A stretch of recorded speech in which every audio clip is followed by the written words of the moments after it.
Welcome to my YouTube channel. Chapter 6। Rishabh आकर सीधा corridor के पीछे वाले हिस्से में चला गया जहां इमरजेंसी के लिए सीढ़ियां थी जिसे आग लगने की वजह से या किसी आपातकालीन स्थिति में इस्तेमाल करने के लिए बनाया गया था। वहां बैठा हुआ ऋषभ लगातार सोचे जा रहा था। कुछ देर पहले ही उसकी बात उसके परिवार से हुई थी और उन्होंने उसे अल्टीमेटम दे दिया था जिस वजह से वो सभी संडे को इंडिया आ रहे थे। ऋषभ का परिवार न्यूयॉर्क में रहता है, जिसमें घर के मुखिया यानी हेड ऑफ द फैमिली में उनके दादाजी है जिनका नाम अधिराज सिंघानिया है। स्वभाव से बिल्कुल शांत। उन्होंने 1975 में सिंघानिया एम्पायर की नींव रखी थी। तब टेक्नोलॉजी के क्षेत्र में भारत काफी पीछे था और आगे लाने की होड़ में इन्होंने अपना घर बार सब गिरवी रखा था ताकि खुद का साम्राज्य स्थापित कर सके। अब आते हैं ऋषभ के पिताजी पर। उनका नाम है पृथ्वीराज सिंघानिया। उम्र करीब 50 साल के आसपास की थी, जिन्होंने 20 साल पहले सिंघानिया एम्पायर की जिम्मेदारी अपने कंधों पर ली थी और देश की 10 बड़ी कंपनी में अपना स्थान हासिल किया था और अपने बेटे को पढ़ा लिखा कर इस काबिल बनाया था कि सिंघानिया खानदान और बिजनेस को नई ऊंचाइयों पर ले जा सके।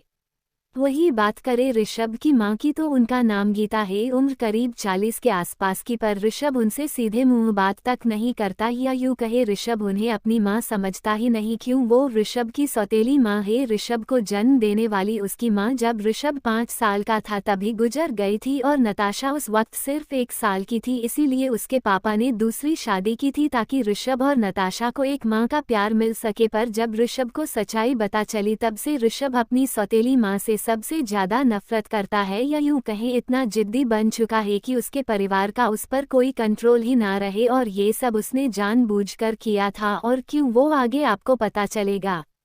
और रही बात ऋषभ के भाई बहन की, तो ऋषभ के अलावा उसकी छोटी बहन है जिसका नाम नताशा है और वही सब तमाशे की जड़ है। वो तो आगे पता चल ही जाएगा। फिर नताशा के अलावा ऋषभ का सौतेला भाई जिसका नाम आर्यन है, जो कि अभी 12 की पढ़ाई कर रहा है। उसे तो घर में क्या चल रहा है, या यूं कहे ऋषभ के और उसकी मां के बीच का कुछ पता नहीं। ना ही गीता को ये पता है कि ऋषभ उसका राज जनता है। आर्यन अपने बड़े भाई को एक आइडियल की तरह देखता है, पर ऋषभ को आर्यन सिर्फ अपनी मां की एक कठपुतली की तरह ही देखता है, जिस वजह से ऋषभ का परिवार उससे परेशान हो चुका है और फाइनली ये तय करता है कि खुद सब इंडिया आकर ऋषभ की शादी करवाएंगे। जिस वजह से ऋषभ कब से इससे बचने के लिए कोई प्लान सोचे जा रहा था। किया कब से ऋषभ के सामने खड़ी होकर उसे देखे जा रही थी, इस बात का अंदाजा अभी तक ऋषभ को नहीं था। वो तो इस शादी के बोझ से बचने का तरीका सोच रहा था। ऋषभ ने चिढ़ते हुए अपने दोनों हाथ माथे पर रख के बाल खुजाने लगा। उससे यूं ऐसा करता देख किया सोच में पड़ गई, ये क्या कर रहा है, कहीं पागल तो नहीं हो गया। फिर किया को ख्याल आया उसे ऐसा नहीं सोचना चाहिए था। उस इंसान ने उसके भाई की जान बचाई थी और शायद बिजनेस का कोई टेंशन भी हो सकता था। तभी वहां एक लड़की आकर खड़ी हुई। प्लीज जरा हटेंगी आप? उस लड़की ने किया को साइड में हटने के लिए कहा ताकि वो ऋषभ के पास जा सके। किया दरवाजे के बीच में खड़ी थी जिससे उस लड़की को आगे जाने का रास्ता नहीं मिल रहा था। और टीना, तुम? टीना की आवाज सुनकर ऋषभ अपने ख्यालों के तूफान से बाहर आया। टीना ऋषभ की सेक्रेटरी थी, काफी खूबसूरत पर एक चालक हसीना आप उसे कह सकते हो। वो ऋषभ के लिए साम दाम दंड कुछ भी करके आगे बढ़ने में मदद करती थी। कंपनी में ऋषभ सिर्फ टीना पर ही भरोसा करता था। टीना ने कोट और जीन्स पहना हुआ था और बालों को पीछे से बांध दिया था, जिससे वो परफेक्ट बिजनेस वुमेन लग रही थी। चीफ, आपसे एजेंट कुछ बात करनी है। किया को देखती हुई वो बोली, जिससे किया समझ गई कि उसका अब यहाँ रुकना ठीक नहीं। इसलिए तुरंत ही वो वहां से वापस चली गई। ऋषभ ने भी किया को रोका नहीं, क्योंकि टीना जब भी ऐसे बात करती थी तब मामला सीरियस ही होता था। किया के जाने के बाद ऋषभ ने पूछा, अब क्या हुआ? टीना ने दरवाजा अंदर आकर बंद किया और फिर एक गहरी सांस लेते हुए बोली, आपकी बहन की बात है। टीना के मुंह से ये सुनते ही ऋषभ समझ गया कि फिर से नताशा ने कुछ गड़बड़ की थी। अब क्या? किया नट्स ने ऋषभ सर पर हाथ रख कर बोला, कल रात उसने ड्रग्स के नशे में आकर दिल्ली नेशनल हाईवे पर एक लड़के को गाड़ी से ठोकर मार दी, मेरा मतलब एक्सीडेंट कर दिया। टीना के बोलते ही ऋषभ की आंखें गुस्से से लाल हो गई, पर खुद पर काबू करते हुए ऋषभ ने टीना से पूछा, अब वो लड़का कैसा है? उद्धरण चिन्ह। जिंदगी और मौत के बीच झूल रहा है, इनफैक्ट इसी हॉस्पिटल में है। टीना बोली। क्या? ऋषभ की आंखें बड़ी हो गई। कहा है वो? ऋषभ हड़बड़ाया हुआ बोला। ICU में एडमिट है। ये वही लड़का है जिसका इलाज आपके कहने पर हो रहा। अभी जो लड़की खड़ी थी वही उसकी बहन थी। टीना ने फिर सब कुछ विस्तार से बताना शुरू किया कि कैसे ये सब शुरू हुआ था एक बाइक रेस से और कैसे हॉस्पिटल में आकर खत्म हुआ। वही किया के सामने पुलिस खड़ी थी जिन्होंने किया को सब बताना शुरू किया। तो यही सब हुआ है। आपके भाई को जिस लड़की ने गाड़ी से टक्कर मारी थी वो लड़की ऋषभ सिंघानिया की छोटी बहन है और इसीलिए हमने इस बार उसे कड़ी सजा देने के लिए पूरा बंदोबस्त किया है ताकि इस बार उसका भाई उसे बचाने की कितनी भी कोशिश कर ले पर इस बार वो बचकर नहीं जाएगी। किया पूरी बात सुनकर हैरान थी। वो भौचकी होकर बस उस तरफ देखे जा रही थी जिस तरफ ऋषभ जाकर बैठा था। ऋषभ हड़बड़ाया हुआ दरवाजा खोलकर बाहर आया। उसने देखा पुलिस और बाकी सब वही थे। किया, विधु, धवल, रमेश चाचा, पुलिस सब उसी को देख रहे थे। किया खुद को संभाले हुए उसके पास आने लगी। ऋषभ की धीरे धीरे चलकर किया की तरफ आगे बढ़ने लगा। दोनों एक दूसरे के सामने आ चुके थे। तो इसीलिए आपने फ्री में मेरे भाई का इलाज करने की कोशिश की है ना? किया की आंखों में आंसू थे। देखो मुझे नहीं पता था कि ऐसा कुछ हुआ था और रही बात मेरी तो तुझे बता है कि कल रात में तुम्हारे। ऋषभ आगे कुछ बोलता उससे पहले ही किया ने सबके सामने ऋषभ के चेहरे पर जोरदार थप्पड़ मार दिया। लॉबी में सन्नाटा छा गया। टीना हैरानी से किया को देखने लगी, साथ में विधु, धवल, रमेश और वो पुलिस वाला भी। आज तक किसी की हिम्मत नहीं हुई थी कि ऋषभ सिंघानिया को थप्पड़ मार सके और ये पहली लड़की थी जिसने ये कारनामा कर दिखाया था। ये क्या किया पागल लड़की, अब तो खुद यमराज भी तुझे इस आदमी से नहीं बचा सकता। डर के मारे टीना के मुंह से निकल गया। वो खुद नीचे से लेकर ऊपर तक कांप उठी थी। चैप्टर 7। रात के 10 बज रहे थे। ऋषभ दिल्ली से बाहर अपने विला में चेयर पर बैठा हुआ सोचे जा रहा था। अभी भी उसके दिमाग में किया ने जो थप्पड़ मारा था वही सब चल रहा था। उसके कानों में उस थप्पड़ की आवाज़ अभी भी सुनाई दे रही थी। हाथ में शराब की बोतल लिए वो बस किया के बारे में सोच रहा था। सर, 3 दिन बाद आपके घर वाले सब आ रहे हैं, इस बार क्या जवाब देंगे आप? टीना कोने में खड़ी हुई बोली। ऋषभ ने कोई जवाब नहीं दिया। ये देख टीना को थोड़ा अजीब लगा, इसीलिए उसने फिर से वही सवाल के लिए अपना मुंह खोला कि तभी अचानक ही ऋषभ खड़ा हुआ और शराब की बोतल पकड़े विला से बाहर निकल गया। वही हॉस्पिटल में किया चुपचाप वही बेंच पर बैठी सुबह जो हुआ था उसे ही याद कर रही थी। करीब आधे घंटे से ज़्यादा उसे यूं बैठे हुए बीत चुका था। तुम्हारी वजह से मेरे भाई की ये हालत हुई है, किया ऋषभ से बोलती है। तभी टीना आगे आती है। देखो आपको कोई गलत अंदाजा हुआ है, हमारे सर को तो ये सब।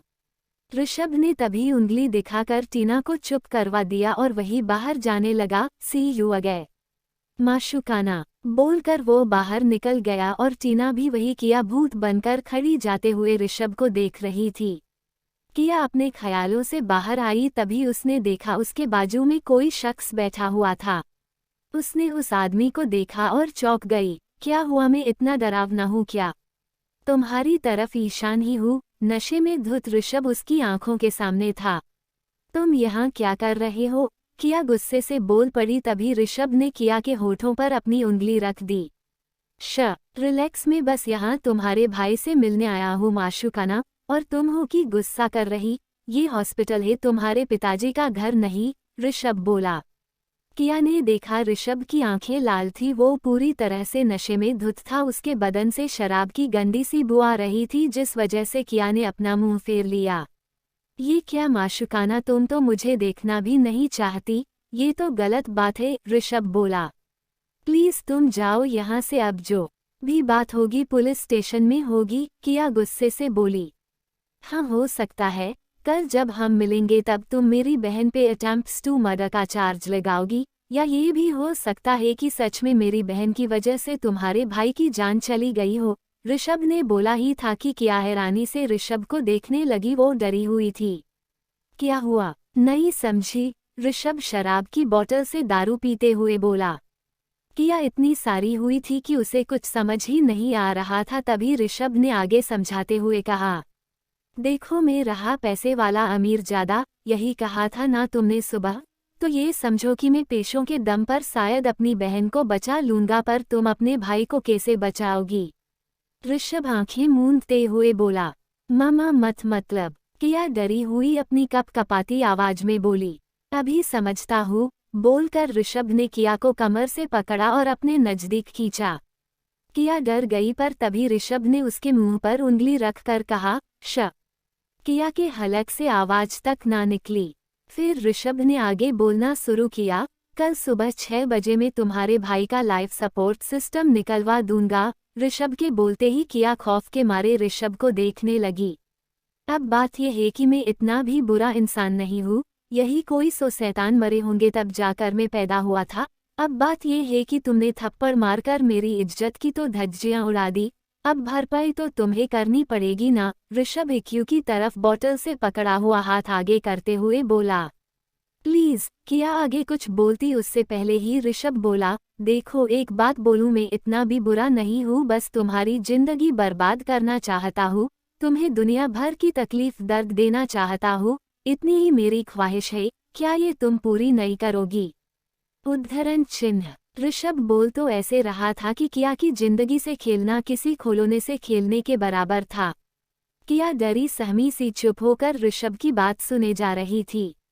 अब तुम्हारे पास पैसे तो है नहीं, ऋषभ ने आगे बोलना शुरू किया। जब तक कोर्ट का फैसला आएगा उससे पहले ही तुम्हारा भाई यमराज के पास पहुंच चुका होगा, ऋषभ बोला। ऋषभ की तब सुनकर किया नीचे से लेकर ऊपर तक कांप उठी। अब सुबह जब लाइफ सपोर्ट हटेगा तो मुश्किल से 3 या 4 घंटे टिकेगा, फिर राम राम सत्य। बोलते ही किया ने ना आव देखा ना ताव सीधा थप्पड़ ऋषभ के मुंह पर जड़ दिया। ऋषभ अपने गाल को सहलाते हुए बोला, वाकई तू तबाही है मेरी। उसके चेहरे पर एक शैतानी मुस्कान थी। किया ने जिस हाथ से ऋषभ को थप्पड़ मारा था वो हाथ अभी भी कांप रहा था। ऋषभ ने अपने ब्लैक कलर के लेदर जैकेट में से कुछ बाहर निकाला और किया और अपने बीच बेंच पर रख दिया। किया को कुछ समझ नहीं आ रहा था, तभी ऋषभ आगे बोला, ये देखो। बोलकर ऋषभ ने उस डब्बी को खोला। किया ने देखा उसमें सिंदूर था जिससे सुहागन अपनी मांग भरती थी। ये डिब्बी तुम्हारे लिए है माशुकाना, मेरा मतलब स्वीट हार्ट, शादी कर लो मुझसे। तुम पागल हो? किया हड़बड़ाई हुई बोली। अरे शादी करने में क्या बुराई है? बोलते हुए ऋषभ ने बोतल अपने होठों से लगा दी। इलाज के लिए तुम्हें पैसे चाहिए और मुझे तुम, ऋषभ बोला। ये क्या बकवास कर रहे? किया डरी हुई थी। देखो चैरिटी नहीं कर रहा, सीधी सी बात है, मैं तुम्हें तुम्हारे भाई के इलाज के बदले बस खरीद रहा हूँ। ऋषभ यूं बोला कि मानो उसने कोई छोटी बात बोल दी हो। किया भूत बनकर ऋषभ को देखे जा रही थी। चुन लो अपनी जिंदगी या फिर अपने भाई को मौत, या अपने भाई की जिंदगी और खुद की मौत। वैसे भी मेरा बदला तुम्हारे लिए एक हसीन मौत ही होगा। ऋषभ किया के कंधे पर अपना सर रखकर बोला। किया डरी हुई सांसें ले रही थी। अब क्या करोगी? अपने भाई को बचाओगी या खुद को? और हाँ, सुबह तक नहीं आई तो तुम्हारे भाई को मैं भी बचा नहीं पाऊंगा। और याद रखना, वही आना जहां हम दो जिसमें एक जान हुए थे। तुम्हारा इंतजार रहेगा, जवाब साथ लेकर आना। बोलकर ऋषभ ने किया के कंधों से अपना सर उठाया और डिब्बी पर उंगली रखते हुए बोला, tick tock, time is money baby. बोलकर वो वहां से उठकर चला गया। किया भूत बनकर वहीं बैठी रही। उसने सोचा नहीं था कि कोई उसकी जिंदगी का यूं तमाशा बना देगा। चैप्टर 8। किया डरी सहमी सी बेंच पर बैठी हुई थी। उसे पता नहीं चला कब उसका दुपट्टा कंधे से सरक कर नीचे गिर गया। किया असमंजस में थी कि वो क्या करे। आधी रात हो चुकी थी पर अभी तक ऋषभ का खौफ किया के दिल से जाने का नाम ही नहीं ले रहा था। अगर उसने सच में मेरे भाई के साथ नहीं, वो ऐसा नहीं कर सकता। वो इतना भी बुरा नहीं लगता मुझे, पर माँ मुझे का कुछ करना होगा। अगर उसने किया बुरी तरह से डरी हुई थी। उसके माथे से हल्की ठंडे पसीने की बूंदें नीचे सरक कर गिरने लगी थी। तभी धवल और विधु वहां आ पहुंचे। आते हुए विधु ने कहा, दी आपका दुपट्टा। जैसे ही विधु ने कहा, किया जट से अपने ख्यालों से हड़बड़ाती हुई बाहर आई और आसपास देखने लगी मानो कुछ ढूंढ रही हो। तभी विधु फिर से बोला, दी नीचे देखो। विधु की बात सुनकर किया का ध्यान नीचे फर्श की तरफ गया और झट से किया ने अपना दुपट्टा उठा लिया। विधु पास आया, मैं जनता हूँ दी, रिया ने आपके साथ बहुत गलत किया था और माँ ने भी, पर आप फिक्र मत करो, पापा ने घर जाकर उन दोनों की क्लास ले ली थी, देखना सब ठीक हो जाएगा। विधु स्माइल देते हुए बोला। तभी धवल बोला, हाँ सही कहा, आज ऋषभ सिंघानिया ने बचा लिया, अगर वो नहीं होता तो अपना रुद्र तो गया था आज। बोलकर अचानक ही धवल चुप हो गया। तभी किया ने धवल की बात सुनकर अपने हाथ की मुट्ठी भींच ली। वो काफी ज्यादा बेचैन थी। तभी विधु धवल की बात सुनकर बीच में बोल पड़ा, अरे नहीं नहीं, तू गलत बोल रहा, ये सब उस ऋषभ सिंघानिया की बहन की वजह से ही हो रहा है, समझा? अगर वो टूल होके गाड़ी ना चलती तो ऐसा कुछ होता ही नहीं, विधु ने सफाई देते हुए समझाया। हाँ बात तो सही है, पर फिर भी सही वक्त पर वो आ गया था, वरना हम सब क्या करते, तू ही बता। पुलिस ये सब तो बाद में आई थी, धवल ने ऋषभ को डिफेंड करते हुए कहा। किया बेचैनी से अपनी पोजीशन बदल रही थी और दोनों की बातें सुन रही थी। अगर सच में ऋषभ ने सब मशीनें हटवा दी तो, किया मन में बोली। देख उसने गलती की है और दूसरी बात वो ऐसा कुछ नहीं करेगा, पुलिस केस है उसके खिलाफ। विधु ने कहा, अरे तुझे नहीं पता ये अमीर लोग हाजमोला की गोली की तरह सारे केस निगल जाते हैं और डकार भी नहीं मारते, याद है कि भूल गया पिछले 3 मुकदमे में क्या हुआ था, धवल ने विधु से कहा। तभी किया बेचैनी के साथ खड़ी हो गई। देखो प्लीज तुम यहाँ ध्यान रखो, मुझे कुछ काम है, सुबह तक आ जाऊंगी। बोलकर किया बिना दोनों की बात सुने सीधा EQ से बाहर निकल गई और टैक्सी स्टैंड पर उसे उस बार का नाम याद नहीं आ रहा था, इसीलिए उसने कल रात की तरह ही पैदल जाने का फैसला किया। कुछ देर बाद किया बार के पास पहुंची। उसने देखा बार चालू था। वो कपकपाती हुई बार के अंदर दाखिल हुई और उसी कमरे की तरफ जाने लगी जहां कल रात ऋषभ और किया ने सारी हदें पार कर दी थी।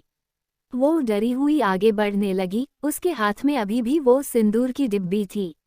लगता है आज ड्रंकन ने नई मुर्गी फांसी है, किया को देखकर एक लड़का बोला। अरे नहीं रे, ये कल वाली लड़की ही है। कल वाला बारटेंडर अभी उस लड़के को समझाते हुए बोला।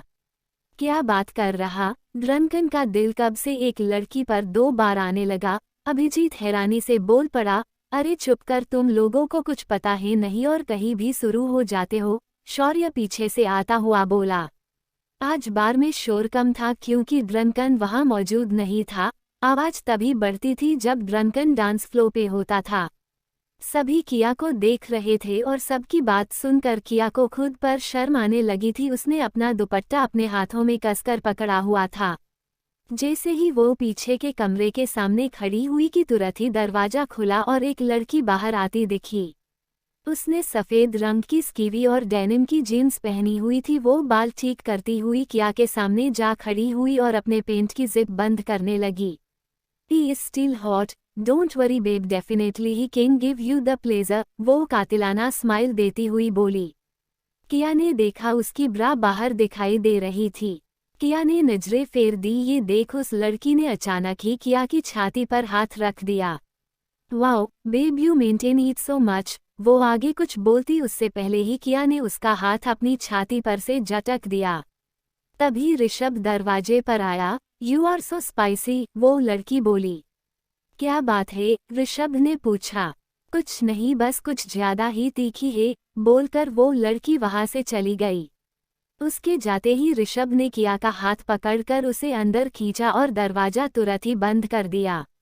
दरवाजे को लॉक करते हुए ऋषभ ने किया से कहा, तू आई तो बाहर आई। माशुकाना। किया उलझन में थी क्यों आखिर सामने खड़ा ऋषभ उसे बार बार माशुकाना बोले जा रहा था। जहां तक उसे लगता था वहां तक ऋषभ सिर्फ उसके साथ बस मजे करना चाहता था, बस बदला लेना चाहता था, पर वो कुछ समझ नहीं पा रही थी कि वो क्या करे। तभी ऋषभ ने हाथ हिलाया। हेलो, कहाँ खो गई तुम? बोलकर ऋषभ ने वो सिंदूर की डिब्बी किया के हाथ से ले ली। तभी किया अपने ख्यालों से बाहर आकर ऋषभ को दिखने लगी। ऋषभ ने वो डिब्बी साइड में पड़े ड्रेसिंग टेबल पर रख दी और वापस सामने आकर किया को देखने लगा और अजीब तरह से स्माइल करता हुआ किया को देखे जा रहा था, मानो कोई शैतान मुस्कुरा रहा हो। किया की सांसें अटक गई थी, पर अपने भाई के बारे में ख्याल आते ही वो जैसे तैसे खुद को संभालते हुए ऋषभ की आंखों में देखती है। ऋषभ उसके सामने मानो भौकाल मचाए खड़ा था, बेखौफ बेफिक्र। आज तक किया इतनी डरी हुई पहले कभी नहीं थी। जिंदगी में पहली बार उसे किसी से इतना डर लग रहा था। वो डरी हुई आवाज में धीरे से बोली, देखो चाहो तो सब कुछ ले लो, पर मेरे भाई को आप कुछ मत करना प्लीज। किया की आंखों से आंसू बहने लगे। मेरे पास बस यही है आपको देने के लिए, बोलकर किया ने अपना दुपट्टा खींचकर जमीन पर गिरा दिया। पर उसकी आंखों की लाचारी और मजबूरी के आंसू ऋषभ को उसकी हालत अच्छे से समझा रहे थे। क्या माशुकाना हर बार बस यही सब रोना धोना, बोलकर ऋषभ किया के पास आने लगा। ये देख किया ने अपने हाथ को दीवार से सटाकर दीवार के पास खड़ी हो गई और अपनी आंखें बंद कर दी। उसे समझ आ गया था कि अब उसके साथ क्या होने वाला था। चैप्टर 9। किया ने अपनी आंखें बंद करी हुई थी, तभी उसे ऋषभ के हाथ अपनी कमर पर लिपटे हुए महसूस होने लगे। वो कुछ समझ पाती उससे पहले ही ऋषभ ने उसे गोद में उठा लिया। अचानक यूं ऋषभ का जिया को गोद में उठना किया को हैरानी में डाल रहा था। उसने तुरंत अपनी आंखें खोल दी। क्या हुआ, तुम कुछ ज्यादा ही डरी हुई हो, ऋषभ बालकनी की तरफ जाता हुआ बोला। मामा मैं, किया कुछ बोल नहीं पा रही थी, तभी ऋषभ बालकनी के पास पहुंचा। प्यार तो कभी तुमसे हुआ नहीं, पर उस थप्पड़ ने नफरत करने पर जरूर मजबूर कर दिया, ऋषभ खिड़की के पास रखी रोलिंग चेयर पर बैठते हुए बोला।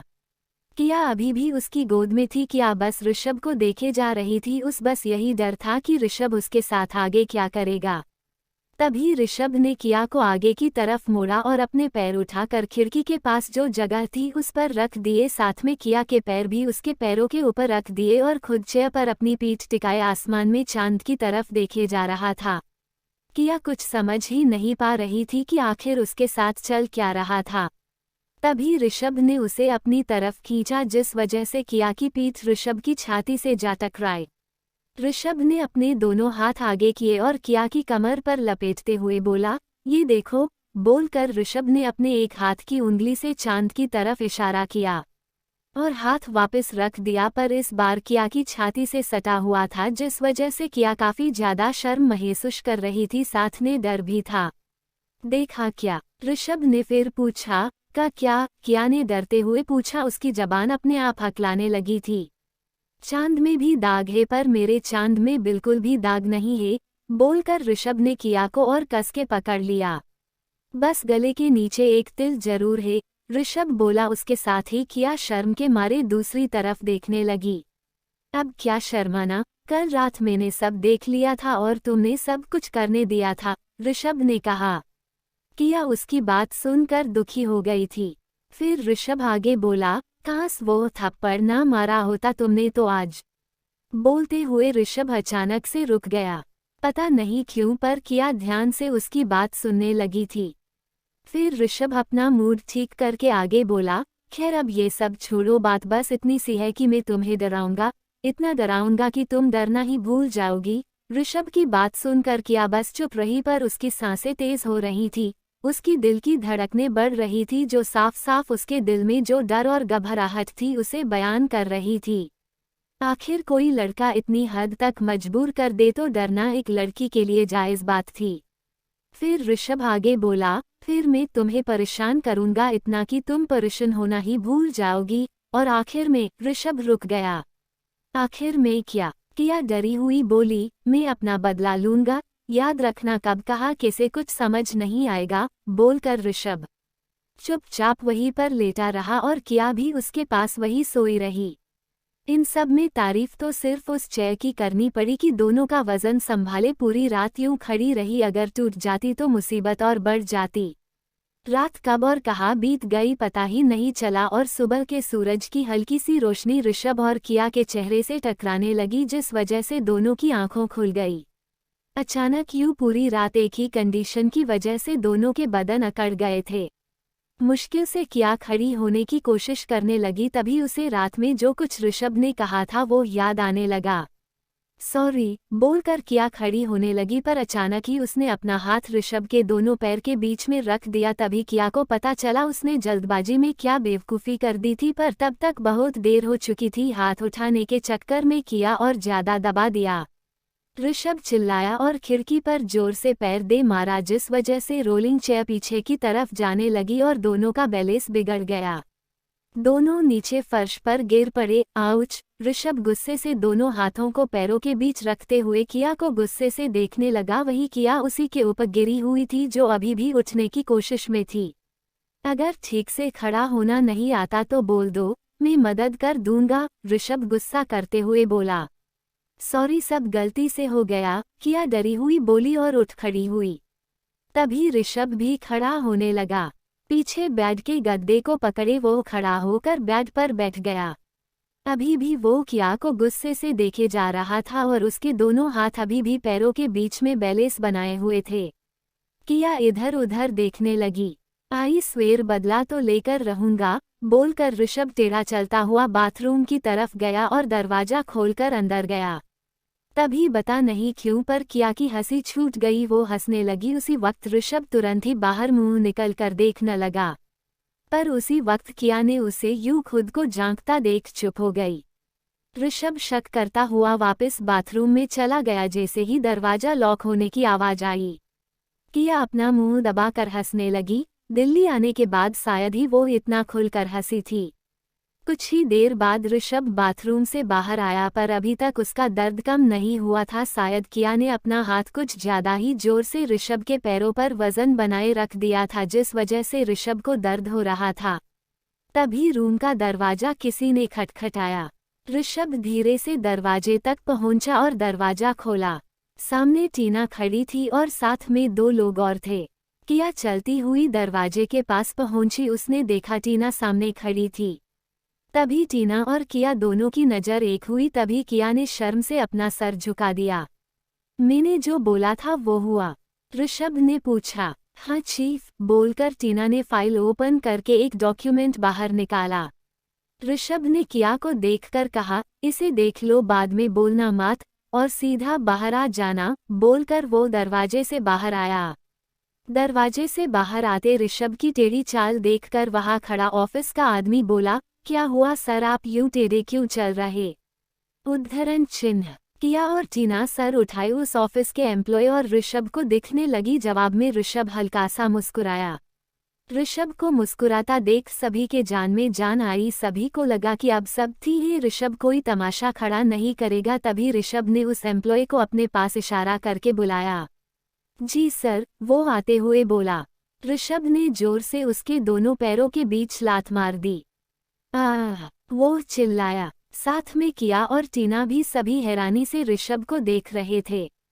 तभी ऋषभ बोला, चल बाहर और बता ऑफिस में अभी क्या चल रहा? ऋषभ चलते हुए बोला। तभी वो ऑफिस का एम्प्लॉय चलने लगा। क्या हुआ भाई, तुम इतने टेढ़े क्यों चल रहे हो? उद्धरण चिन्ह। उस एम्प्लॉय को टेढ़ा चलता हुआ देख ऋषभ ने पूछा। सभी हैरानी से ऋषभ को देखने लगे। समझ गया सर, आंखों में दर्द भरे आंसू लिए वो एम्प्लॉय बोला और ऋषभ के साथ आगे जाने लगा। दोनों टेढ़े चल रहे थे। अपने पर बीते दर्द को साबित करने के चक्कर में इसने अपने ही एम्प्लॉय को मार दिया। सच में पागल है, किया हैरानी से अपने मन में बोली। चैप्टर 10।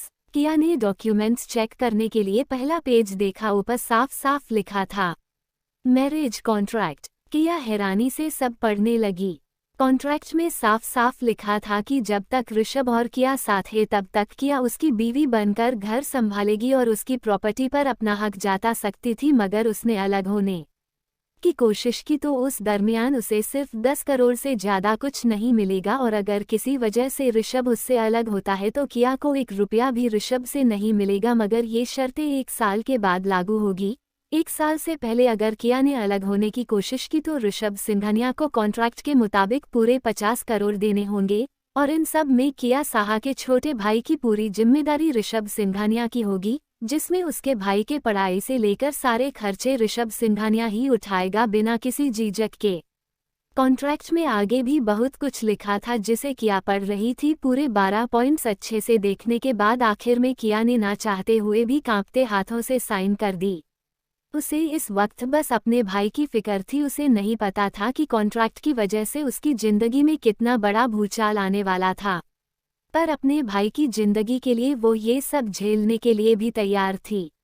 वही बाहर खड़ा ऋषभ किया के बारे में ही सोचे जा रहा था।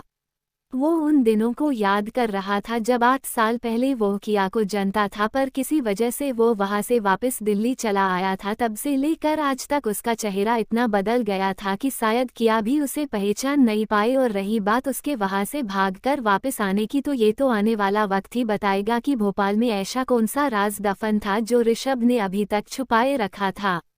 अगर तुम्हारा तिल ना दिखा हुआ होता तो मैं तुम्हें पहचान ही नहीं पाता। अच्छा हुआ तुम्हारा चेहरा हल्का सा याद था, आज भी वो दिन में नहीं भूल पाया कैसे तुमने। उद्धरण चिन्ह। ऋषभ सोच में ही था कि पीछे से टीना ने आवाज लगाई। सर। आवाज सुनकर ऋषभ अपने ख्यालों से बाहर आया और पलट कर टीना को देखने लगा। उसके बाजू में किया चुपचाप नजरें फेर कर खड़ी थी। क्या हुआ? ऋषभ ने पूछा। मैडम ने साइन कर दिया है, टीना ने बताया। टीना की बात सुनकर ऋषभ हाथ बांधकर अपनी BMW बाइक पर खुद को टिका कर खड़ा हुआ किया को देखे जा रहा था। इसे सब समझा दिया, ऋषभ अचानक बोल पड़ा। किया अचानक ऋषभ की बात सुनकर अपनी भवें उठाए उसे देखने लगी। नहीं चीफ, टीना बोली। ऋषभ ने एक गहरी सांस ली और फिर किया को देखते हुए टीना से कहता है, इसे ठीक से तैयार करो और वकील से बात कर लेना, सब रेडी हो जाए तो फिर कोर्ट में चलना है। मेरे पास ज्यादा वक्त नहीं है। और तुम, बोलकर ऑफिस के एम्प्लॉय को ऋषभ ने कहा। जी सर, वो डरा हुआ बोला। जाकर मंदिर और पंडित को ढूंढो, ऋषभ बोला। पर सर हमारा वो पंडित तो है ना, हमारी कंपनी या दूसरे प्रोजेक्ट के लिए हम उसे ही बुलाते हैं, एम्प्लॉय बोला। वो नहीं, वो मुंह फटे सब बोल देगा और रात में मीडिया वाले मेरे घर के सामने हंगामा खड़ा कर देंगे, ऋषभ ने कहा। एटलीस्ट जब तक फैमिली नहीं आ जाती तब तक अपना मुंह बंद ही रखना, ऋषभ ने टीना और उस ऑफिस के कर्मचारी को समझाते हुए कहा। दोनों ने हाँ के जवाब में अपना सिर हिलाया। दोनों ऋषभ की बात से सहमत थे। किया बातों से समझ चुकी थी कि ये सब उसकी और ऋषभ की शादी को लेकर था और अब उसके हाथ में कुछ नहीं था। मुझे हॉस्पिटल जाना है, किया हिचकिचाते हुए बोल पड़ी। क्यों? ऋषभ बेरुखी से बोल पड़ा। मेरे भाई को देखना है, किया धीरे से बोली। वो ठीक ठाक ही है, फिलहाल मुझे देख लो और ये समझ लो आज के आज ही मुझे शादी करनी है। अगर नहीं मानी बात तो हो जाएगा सत्यानाश, ऋषभ ने कहा। ऋषभ की बात सुनकर किया आगे आई। देखो प्लीज एक बार भाई को देख लेने दो, मैं ज्यादा कुछ नहीं मांग रही, प्लीज एक बार। उद्धरण चिन्ह। किया की आंखों में आए हुए आंसू की वजह से ऋषभ थोड़ा नर्म पड़ गया और बाइक पर बैठते हुए बोला। टीना इसे इसके भाई के पास ले जाकर मिलवा दो और हाँ कोर्ट में सब अरेंज करके मुझे बता देना, बोलकर ऋषभ ने बाइक स्टार्ट कर दी और वहां से चला गया। हास जान बची, एम्प्लॉय बोला। मिश्रा तू पागल है क्या? अग्निहोत्री जी को लाने के लिए क्यों बोल रहा था? पता है ना उनके पेट में एक बात नहीं टिकती। अगर मीडिया में बात फैल गई कि ऋषभ सिंघानिया की शादी हो रही है तो जानते हो ना तमाशा खड़ा हो जाएगा, और खास करके सिंघानिया परिवार में। किया को अजीब लगा। मीडिया का तो ठीक है, पर परिवार में ऐसा क्या है जो शादी से तमाशा खड़ा होगा? किया सोचने लगी। यार तू भी अजीब है टीना, तुझे पता तो है आज नहीं तो कल ये तमाशा खड़ा होगा ही होगा। पूरा परिवार शादी को लेकर सर के पीछे पड़ा है और सर है कि भागते रहते हैं, और अब जब पता चलेगा तो उस डायन का सारा प्लान ही चौपट हो जाएगा, वो हंसते हुए बोला। किया हैरान थी, ये डायन किसको बोल रहे? किया सोचने पड़ गई। तभी टीना ने लताड़ते हुए उसे कहा, चुप कर, कुछ ज्यादा ही कैंची की तरह तेरी जबान चलने लगी है, आंख दिखाती हुई टीना बोली। यार तू मुझे मत बोल, ये सब उसका किया धरा है, वो तो सर हमारे छोटे थे तभी सब पता चल। चुप कर मिश्रा, टीना गुस्से से बोली। सो सॉरी, मिश्रा हड़बड़ाया हुआ बोला। इसीलिए तुझे कुछ नहीं बताती मैं, तू भी अग्निहोत्री जी के जैसा ही है, टीना गुस्से से बोली। सॉरी यार टीना, मिश्रा सर खुजता हुआ बोला। अब जा यहाँ से, और हाँ पंडित और मंदिर ऐसा ढूंढ के किसी को पता ना चले, और हाँ पंडित को सब समझा देना कोई गड़बड़ ना करे, टीना ने कहा। हाँ मैं देख लूंगा, बोलकर मिश्रा वहां से चला गया। टीना ने किया को अपनी गाड़ी में बिठाया और हॉस्पिटल की तरफ गाड़ी को ले जाने लगी। कुछ ही देर में किया हॉस्पिटल आई। चाचा और विधु वहीं बैठे थे। आ गई, कहाँ चली गई थी बेटा? चाचा ने चिंता करते हुए पूछा। पता है अभी जस्ट 15 मिनट पहले ही तेरी चाची यहाँ से गई। ये ले नाश्ता कर ले, तूने सुबह से कुछ नहीं खाया। गोभी के पराठे हैं, तुझे पसंद है ना? चाचा लगातार बोले जा रहे थे। चाचा जी मैं ठीक हूँ, बस दोस्त को मिलने गई थी, किया ने जवाब दिया। अच्छा दी, आपने कभी बताया नहीं कि दिल्ली में भी आपका कोई दोस्त है? विधु ने पूछा। वो बस अभी मिली थी मैं, भोपाल से मेरी दोस्त है, बस कल ही मुलाकात हुई थी मेरी, किया नजरें चुराते हुए बोली।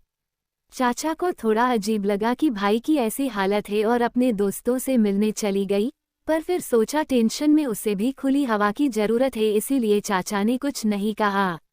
मैं मिलकर आती हूँ रुद्र से, बोलकर किया तुरंत ही ICU में चली गई। वहाँ काफ़ी सारे दर्दी थे। वो पूरे 15 बेड का ICU था। हॉस्पिटल में हर फ्लोर पर एक अलग ICU था जो अलग अलग सर्जरी और मेडिकल प्रॉब्लम के हिसाब से बनाए गए थे। अभी किया न्यूरो ICU में थी, जो कि ब्रेन यानी दिमाग के सर्जरी में प्री ऑपरेटिव पेशेंट यानी सर्जरी से पहले के पेशेंट का ध्यान रखने के लिए बनाया गया था। किया रुद्र के पास जाकर खड़ी हो गई। उसने मास्क और डिस्पोजेबल ग्लास के साथ गाउन भी पहना था और पैरों में डिस्पोजेबल मोजे थे। हॉस्पिटल इंटरनेशनल स्टैंडर्ड क्राइटेरिया में फिट आता था। यहाँ पेशेंट को इन्फेक्शन न हो और बाहर से यानी दर्दी से सगे संबंधी से आने वाले इन्फेक्शन का रिस्क मिनिमाइज हो सके, इसका खास ध्यान रखा जाता था। किया खड़ी होकर रुद्र को देखे जा रही थी। उसने हल्के से रुद्र के हाथ पर अपना हाथ रखा और बोली, तू बिल्कुल फिक्र मत करना, मैं तुम्हें कुछ नहीं होने दूंगी। बोलते हुए किया की आंखों में आंसू आ चुके थे। किस्मत कहो या भगवान, जिंदगी में उससे उसका सब कुछ छीन लिया था। अब जो कुछ था बस उसका भाई ही था जिसके लिए वो जी रही थी, और आज अपने भाई को बचाने के लिए खुद का ही अस्तित्व मिटाने चल पड़ी थी। खैर ये तो किया की सोच थी कि वो अपनी बर्बादी की ओर जा रही थी या फिर उस राज की ओर जो भोपाल में दफन था। देख तू फिक्र मत कर, सब कुछ ठीक हो जाएगा, मैं हूं ना, प्लीज अपना ध्यान रखना, मैं जल्दी ही वापस आऊंगी। बोलकर वो ना चाहते हुए भी वापस मुड़कर बाहर चली गई। कुछ ही देर बाद वो हॉस्पिटल के नीचे आई और गाड़ी में बैठ गई। मिलकर आ गई आपके भाई से? टीना ने पूछा। हाँ, किया ने जवाब दिया। टीना ने इंजन को स्टार्ट करने के लिए स्टार्ट बटन पर हाथ की उंगली रखी, तभी उसका फोन बज उठा। उसने कार के अंदर की डिजिटल स्क्रीन पर देखा, मोबाइल कार की सिस्टम से कनेक्टेड था। उसने स्क्रीन पर टच किया और पूरी गाड़ी में आवाज गूंज उठी। हेलो मैडम, ऑफिस से चार्मी ने फ़ोन किया था। हाँ क्या हुआ चार्मी, अब क्यों फ़ोन कर रही? ऑफिस में चार्मी को न्यूज़ क्वीन का खिताब मिला हुआ था। जब भी उसका फ़ोन आता या ऑफिस में होती कुछ ना कुछ धमाका तो होता ही था। मैडम, तोते उड़ गए, चार्मी बोली। किसके? टीना ने पूछा। और ये तोते ऑफिस में लाने के लिए किसने बोला था? अरे वो नहीं मैडम, हम सब की हवा निकल गई है, चार्मी समझाते हुए बोली। हाँ पता है, तुम्हारा फ़ोन आता है तभी मैं खुद को तैयार कर लेती हूँ कि कोई बुरी या अच्छी न्यूज़ होगी ही। बोलो इस बार क्या हुआ है? टीना ने स्टीयरिंग पर हाथ रखते हुए पूछा। मैडम वो ह्यूमन राइट्स वाले आके ऑफिस के बाहर धरना दे रहे हैं। चार्मी डरी हुई थी। व्हाट? क्या बोल रही तुम? टीना और किया दोनों हैरान थी।